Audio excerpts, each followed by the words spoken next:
Yeah, remember these things?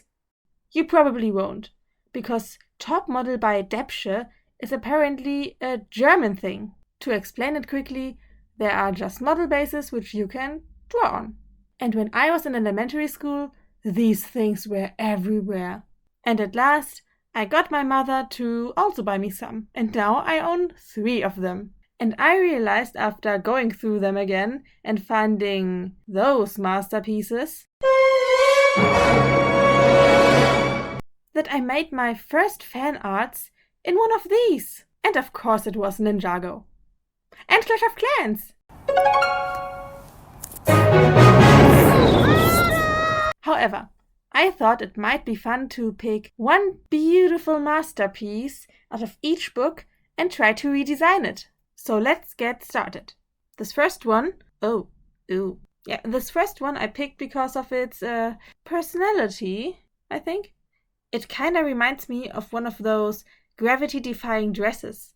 My goal is to actually make new character designs out of these. As I said in the beginning, I want to make those girls into actual characters. So first I needed to make sense of the whole idea of this old thing. And as I just started sketching to find out what this dress is, I noticed it's kind of flowery. So I went with this whole theme of a rose or a flower. And I gave her pigtails, like thorns, to reference the thorns of a rose. As for the character herself, I thought of a villain's henchman of sorts. You know, that one girl that for some reason works for the villain and maybe gets a redemption arc in the end, don't know. For the colors, I have 2 options. I either lean more into the blue or into the red, or I change them up completely. But I want to stick to the original as much as possible, so I try to go more into the red and make the blue into some kind of purple. But as you see, in the end I just went with green, because roses.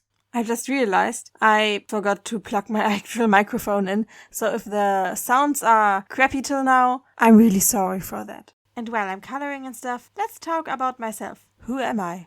This YouTube channel is basically just a vent for me to just throw out random ideas sometimes, because even though I'm actually a comic artist and I'm working on a bigger project, I just want to edit videos sometimes, and yeah, this is why this channel is called Stuff with MJ. Also, I just like editing and it's a skill I haven't developed until now, and yeah, why not gather some experience? Still, I probably won't post that often, because school and stuff. I mean, I need to balance my education and also focus on my project, and I think YouTube would be a little bit much, but still, I will try to upload whenever I can. So, this is my first result.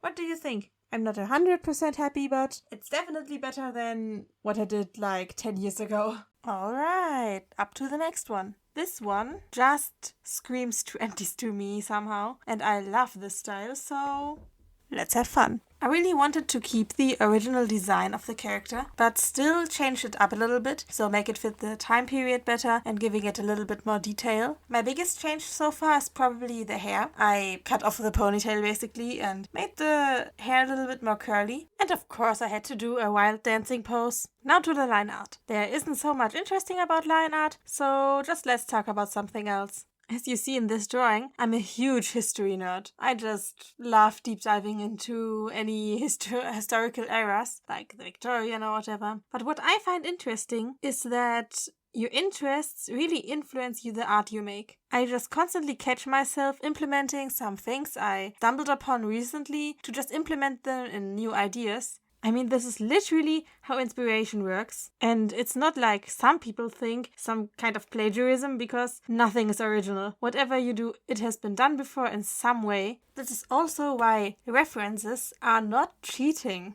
It's just normal to write or draw what you know, you know? Oh yes, and about the colors, I toned down the pink to like the rosé gold of the headpiece, and I darkened the green because of the dark green dresses they had at the time. But I also noticed at this point that this probably isn't really a person from this period, more a person dressed inspired from this period, because it's far from accurate, especially the shoes that are just copied from the original outfit. But nevertheless, I think it looks quite good. I had a lot of fun with the shading and coloring, and especially now with the background, it's all coming together. Oh yeah, it's all coming together. Overall, adding a few details, I think I'm really happy with the result.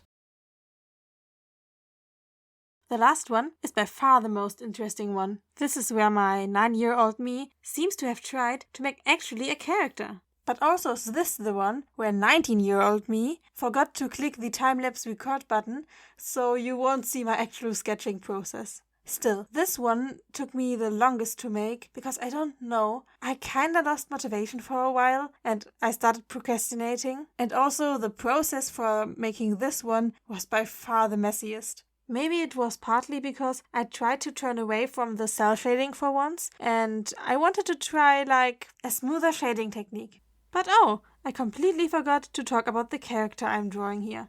But to be honest, 9-year-old me already had done the job for me. I mean, it's self-explanatory. Some Asian archer woman that has something to do with fire.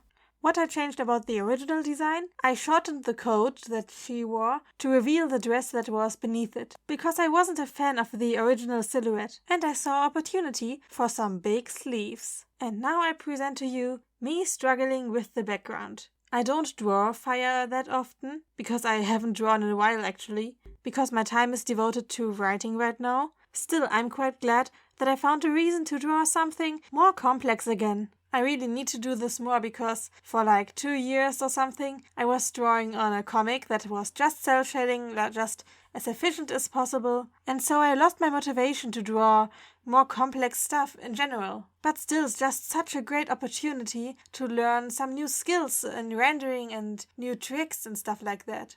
In the end, I started tweening around the drawing a little bit, making stuff bigger or smaller and coloring the line art. I realized a lot doing this whole drawing thing, especially to check beforehand if I'm even happy with the line art, because this is where I decided I'm gonna change the head shape because something looked just weird to me.